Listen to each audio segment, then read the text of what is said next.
Shalom, povo de Deus! Tudo bom? Graças a Deus, estamos juntos aqui mais uma vez e a gente vai começar esse tempo bom com o nosso Deus aqui em oração, pedindo a Deus que Ele conduza tudo isso que a gente vem conversar aqui hoje, a adoração que a gente vem prestar a Ele. Vamos orar? Meu Deus, muito obrigado, Pai, porque a gente tem a oportunidade de vir aqui, Pai, e parar durante um momento para lembrar das coisas do Teu reino, Deus, para lembrar daquilo que realmente importa, Pai, e que no nome de Jesus o Senhor trate o nosso coração, fale, Pai, a nossa vida, Deus. E por isso também, Deus, a gente vem te adorar, te bendizer, te louvar, meu Senhor. Que o Senhor abençoe recebendo, Deus, a adoração que te prestamos aqui, meu Pai, porque o Senhor é digno de receber toda a honra e toda a glória, meu Deus. Em nome de Jesus.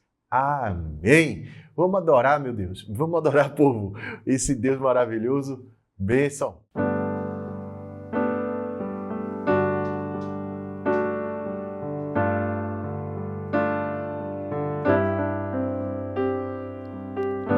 Louvado seja, Senhor, teu nome,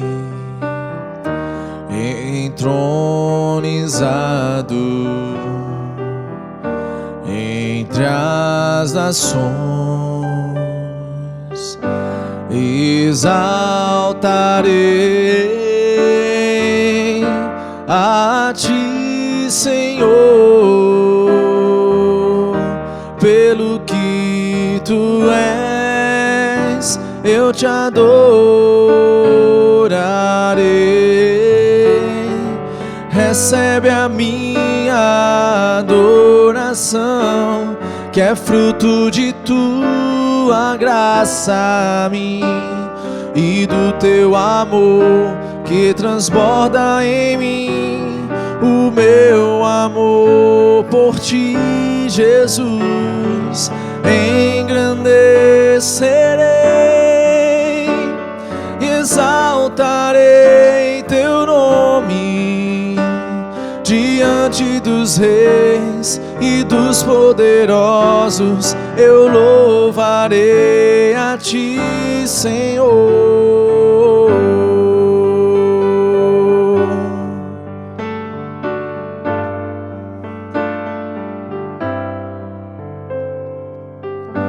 Louvado seja, Senhor, teu nome, entronizado entre as nações. Exaltarei a ti, Senhor, pelo que tu és, eu te adorarei.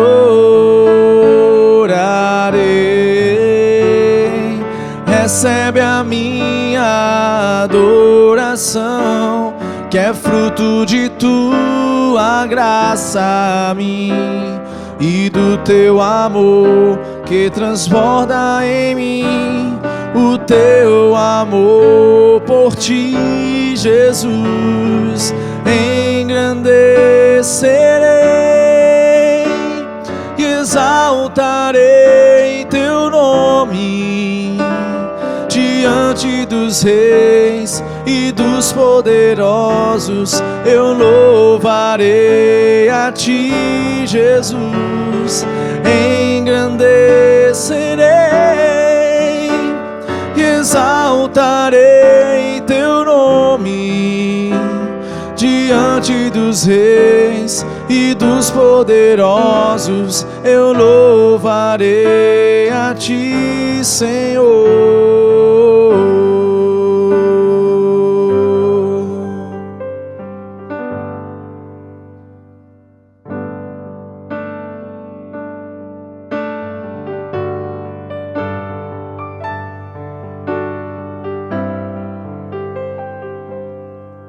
Só de ouvir tua voz sentir teu amor, só de pronunciar o teu nome,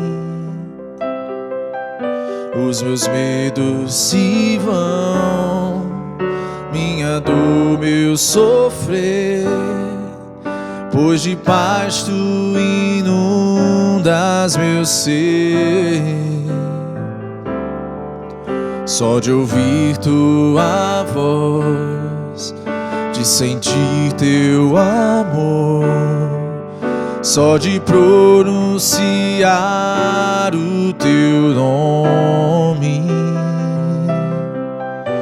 os meus medos se vão, minha dor, meu sofrer, pois de paz tu inundas meu ser.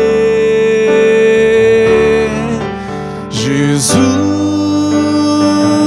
que doce nome, que transforma em alegria o meu triste coração. Jesus, só o teu nome é capaz de dar ao homem salvação. Vamos no início. Só de ouvir tua voz, de sentir teu amor, só de pronunciar o teu nome, os meus medos se vão, minha dor, meu sofrer, pois de paz tu inundas meu ser.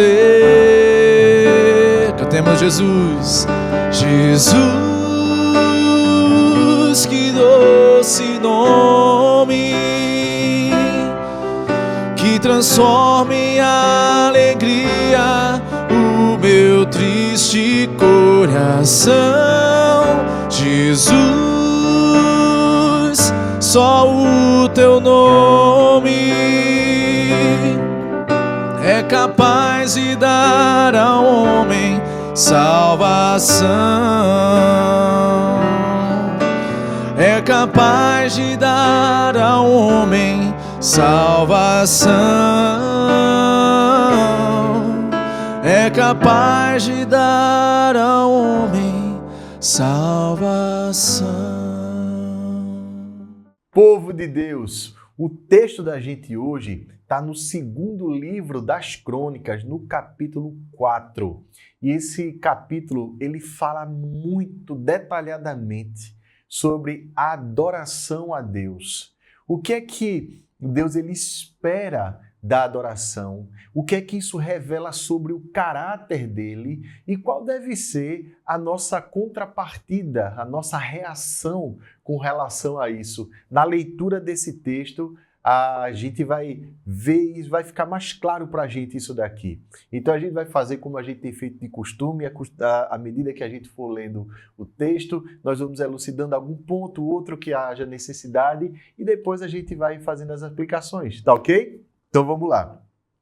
Também fez um altar de bronze de 20 côvados de comprimento, 20 de largura e 10 de altura. O altar era muito grande, meus irmãos. E, basicamente, a grossíssimo modo, a gente pode pegar essas medidas aqui e dividir por 2, né? Então, nós temos aí um altar de mais ou menos entre 9 e 10 metros, não é? De comprimento, entre 9 e 10 metros de largura e assim uns 4,5 metros a 5 metros de altura. Então, era um grande altar, né? Que era colocado ali, onde as ofertas eram colocadas. Mas por que isso? E também fala do material do altar, que era feito de bronze. O altar simbolizava a nossa justificação. Essa era a significação do bronze. Significava que a vida da gente, ela é justificada quando Deus ele recebe a nossa oferta. quando o pecado ele é pago ali. Isso aponta diretamente para o que Jesus fez na cruz. Somente na cruz nós encontramos essa justificação, essa justiça de Deus. E é interessante que para nós essa justiça ela não é punitiva, mas para Jesus ele recebeu todo o castigo. Para nós essa justiça ela é transformadora. Então, ali naquele altar, o impuro encontra a santidade. É quando a mente se torna pura, é quando o coração, os sentimentos, eles são redimidos. E nesse estado de pureza, a pessoa ela pode pensar a parte do seu egoísmo, a parte do seu pecado, a parte de qualquer motivo outro que não diga respeito às coisas de Deus. De modo que, quando nós estamos diante desse altar de Deus e os nossos pecados são pagos, e para a nossa realidade, quando nós estamos diante da cruz e nós entendemos que os nossos pecados estão pagos, nós nos sentimos transformados diante de Deus. E isso é uma porção central da vida da gente, não é? Depois disso, o versículo 2 diz assim: fez também o mar de fundição. E a gente vai entender por que se chama mar e por que de fundição. Redondo, de 10 côvados, de uma borda até a outra. Ou seja, ele tinha cerca de entre 4,5 metros e 5 metros entre uma borda e outra. E de 5 de altura, ou seja, entre 2,5 metros, mais ou menos ali, a altura. E um fio de 30 côvados era a medida da sua circunferência, ou seja, o perímetro ali ele estava em torno aí de uns 15 metros, né? Por baixo da sua borda, em redor, haviam figuras de colossíntidas, 10 em cada côvado. Estavam em 2 fileiras fundidas quando se fundia o mar. Assentava-se o mar sobre 12 bois, 3 olhavam para o norte, 3 para o ocidente, 3 para o sul, 3 para o oriente. O mar apoiava-se sobre eles, cujas partes posteriores convertiam-se para dentro. A grossura dele era de 4 dedos, a sua borda como borda de copo, como flor de lírios. Comportavam-se 3.000 batos. Ou seja, eram cerca de 66.000 litros, por isso que se chama mar, né? Que era basicamente uma pia gigante, né? Na verdade, para melhor entendimento nosso, uma piscina, um tanque gigante fundido, né? Que se apoiava sobre 12 bois, representando aí as 12 tribos, e esses 12 bois, eles estavam abaixo desse mar de fundição, e a cabeça dos bois, cada parte apontava para um ponto cardinal, né? Então, eles de 3 em 3 eram agrupados e cada um, 3 para o norte, 3 para o sul, 3 para o oeste, 3 para o leste, representando assim uma completude, né? De que essa pureza, que era cheia de água, devia ser completa e que o povo de Israel apoiava isso, e essa pureza toda era a responsabilidade do ser humano.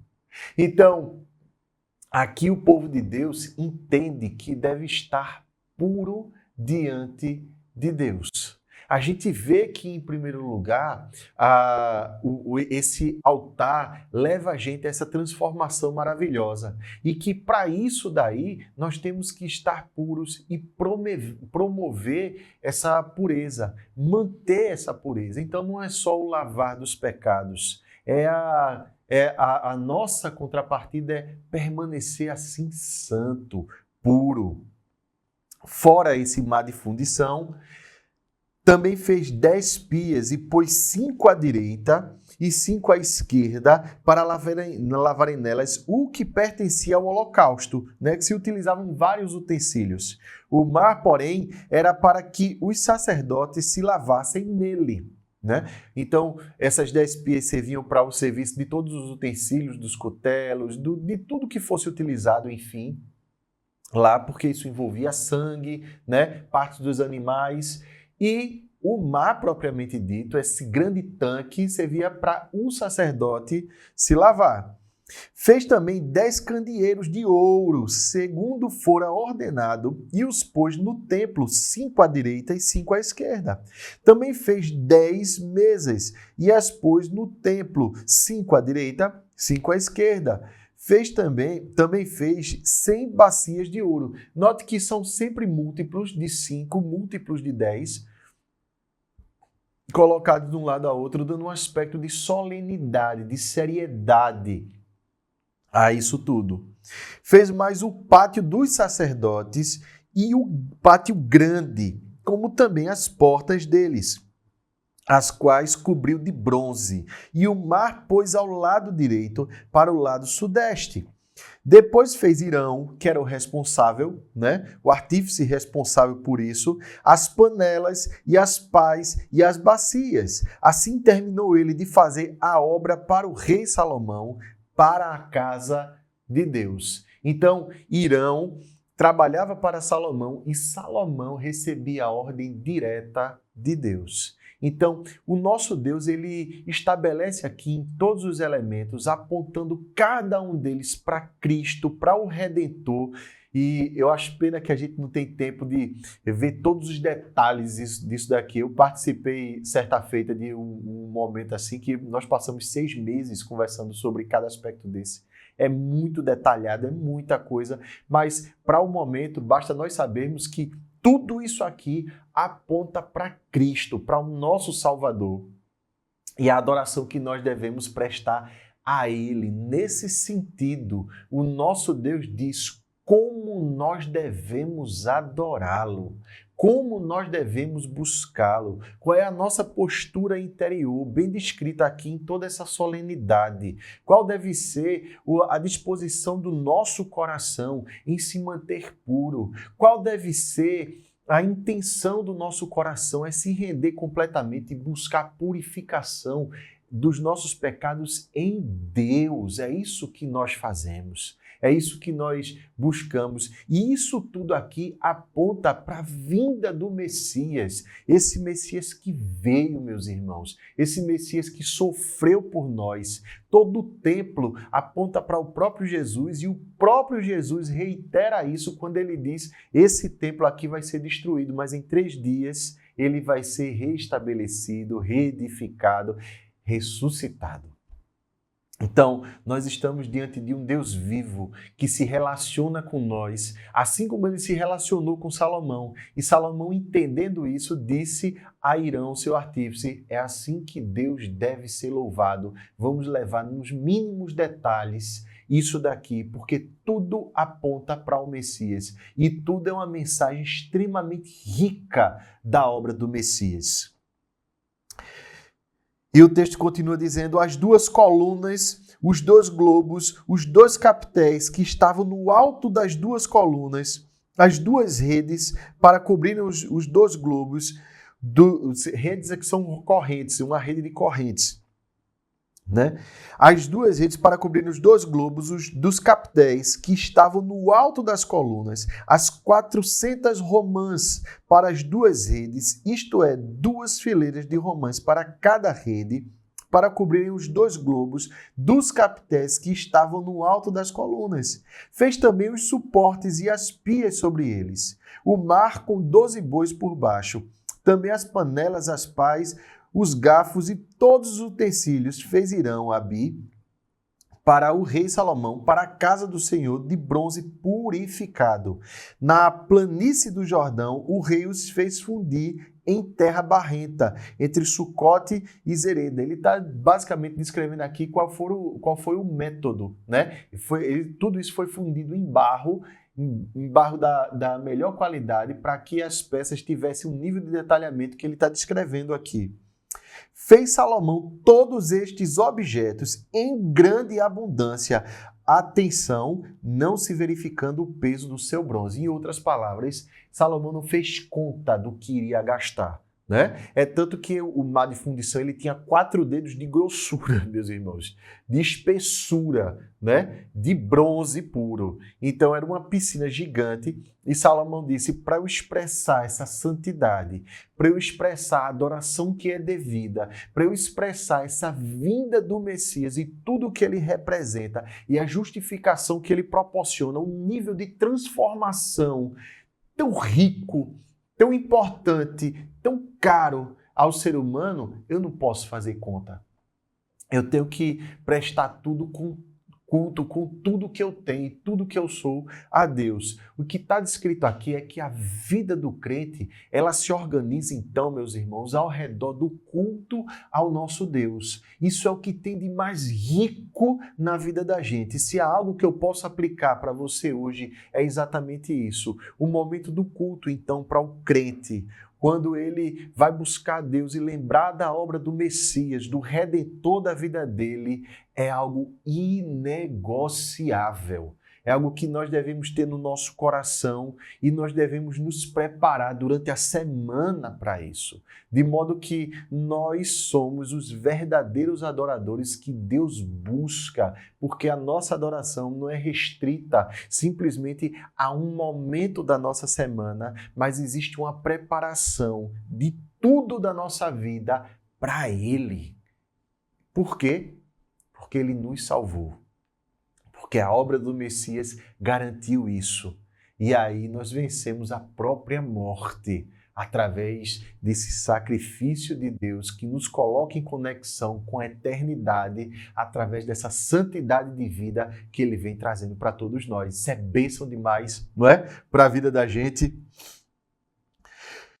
Também fez Salomão todos os utensílios do santo lugar de Deus, o altar de ouro e as mesas sobre as quais estavam os pães da propiciação e os candeeiros com as suas lâmpadas e de ouro puro para acenderem segundo o costume perante o santo dos santos. As flores, as lâmpadas e as tenazes eram do mais fino ouro, como também as espevitadeiras, que eram os aparadores de pavio para os candeeiros, para as velas.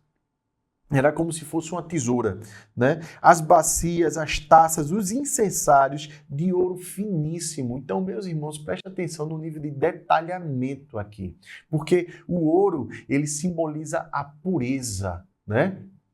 Então, Salomão ele chega a esse nível de detalhamento para a adoração de Deus ser a coisa mais preciosa e prestada da forma mais rica, mais pura que se pode prestar. Quanto à entrada da casa, as suas portas de dentro do Santo dos Santos e as portas do santo lugar do templo eram de ouro. Meus irmãos, como eu falei para vocês, tudo aqui tem um nível de detalhamento, não é? Esse ouro aqui simboliza exatamente essa riqueza de Deus, a pureza de Deus, a santidade de Deus. Então, ao chegar no Santo dos Santos, aqui é o lugar mais santo da terra. É onde Deus chega. O que simboliza esse Santo dos Santos? Basicamente, a presença do Messias. Pronto. Nós chegamos no ponto principal aqui. Meus irmãos, você tem ideia de que o Messias veio e que o Santo dos Santos esteve entre nós, encarnado, e que todos ali que eram autoridades, que deveriam ter se rendido a ele, foram estes que o procuraram matar. No entanto, esse Messias maravilhoso, ele tinha um plano maior, que de fato dizia respeito à morte dele, para que através da ressurreição dele, esse Santo dos Santos pudesse habitar o nosso coração. E nós chamarmos agora o coração de templo, de modo que as portas do seu coração são portas de ouro, porque o Messias habita o teu coração. Se você quer encontrar o que há de mais precioso, você vai procurar em meio à adoração prestada de todo o seu coração ao nosso Deus. Isso é o que tem de mais importante na vida da gente. Todas as outras coisas vão passar. Os diplomas, a carreira, o dinheiro, o momento de lazer, os bens desse mundo, tudo isso passa. Mas a adoração, ela começou desde sempre, quando Deus cria o universo e tudo aquilo que existe, e ela nunca vai terminar. Então, estar adorando a Deus equivale a se conectar à eternidade, que é a maior qualidade de vida que nós temos. Quando a gente adora a Deus de verdade, nós percebemos o coração da gente mudando. Adorar a Deus de verdade, meus irmãos, proporciona para a vida da gente o contato maior com Deus, que enche a gente de uma paz que excede todo entendimento e que muitas vezes em meio a essa adoração é comum e a gente não quer causar isso, mas pode surgir como consequência a alegria, as lágrimas, o contentamento, a sensação de plenitude, de você estar diante daquele que é santo. E é exatamente aí quando você diz, eu não preciso de mais nada na minha vida, a não ser a presença desse santo aqui comigo. Podem então faltar todas as coisas e pessoas outras podem dizer para mim, olha, coitado, está faltando isso e aquilo para a vida dele. Mas uma vez em contato com Deus, você diz, para mim não falta mais nada. E isso daí não é vendido em canto nenhum, mas é encontrado pela graça de Deus dentro do coração à medida que nós nos abrimos à adoração, entendendo que é o próprio Deus que propõe essa adoração. O nível de detalhamento aqui que a gente vê, então, o esmero de Salomão em executar a obra, mostra, então, que o nosso Deus, ele quer receber a nossa adoração, mas ele não precisa da nossa adoração. No entanto, ele faz pela graça dele. E o pior é que os maiores... O pior não, perdão, meus irmãos. O melhor é que os maiores beneficiados com isso somos nós mesmos. Porque Deus, ele se coloca em contato com a gente em meio à adoração. E isso daí, meus irmãos, é que dá todo sentido ao que nós vivemos e fazemos. É bênção demais de Deus a gente conversar então sobre essa adoração verdadeira a Ele, não é? O que é que a gente faz agora então? A gente se rende a Ele em oração de adoração. Vamos orar? Pai, a gente faz isso agora, Deus, e de coração assim muito grato, Deus, e até mesmo constrangido por não se achar merecedor, Pai. Mas é através do teu Filho que a gente pode chegar perto de Ti, é através da obra dele que a gente pode chegar perto de Ti.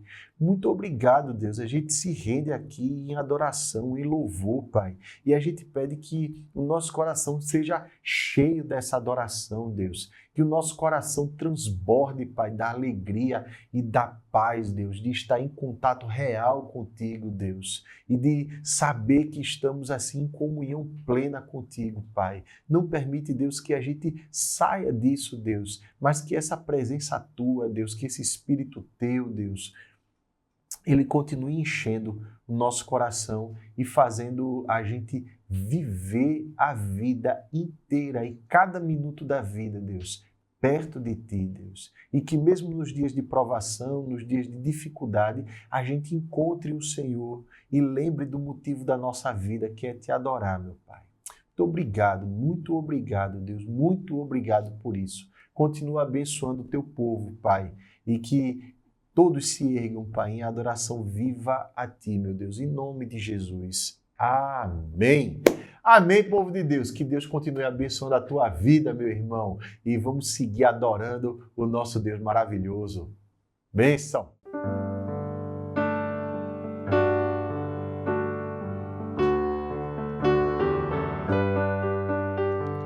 Quão formoso és, Rei do universo, tua glória enche a terra e enche os céus. Tua glória enche a terra, tua glória enche os céus, tua glória glória enche minha vida, Senhor. Quão formoso és, Rei do universo, tua glória enche a terra e enche os céus. Tua glória enche a terra, tua glória enche os céus, tua glória enche minha vida, Senhor. Maravilhoso é estar em tua presença, maravilhoso é poder te adorar, maravilhoso é tocar nas suas vestes, maravilhoso é te contemplar, Senhor. Vamos no início, quão formoso és, Rei do universo, tua glória enche a terra e enche os céus. Tua glória enche a terra, tua glória enche os céus, tua glória enche minha vida, Senhor. Maravilhoso, maravilhoso é estar em tua presença, maravilhoso é poder te adorar, maravilhoso é tocar nas suas vestes, maravilhoso é te contemplar, Senhor. Maravilhoso é estar em tua presença, maravilhoso é poder te adorar, maravilhoso é tocar as suas vestes, maravilhoso é te contemplar, Senhor. Maravilhoso, maravilhoso é te contemplar, Senhor. Maravilhoso, maravilhoso é te contemplar, Senhor.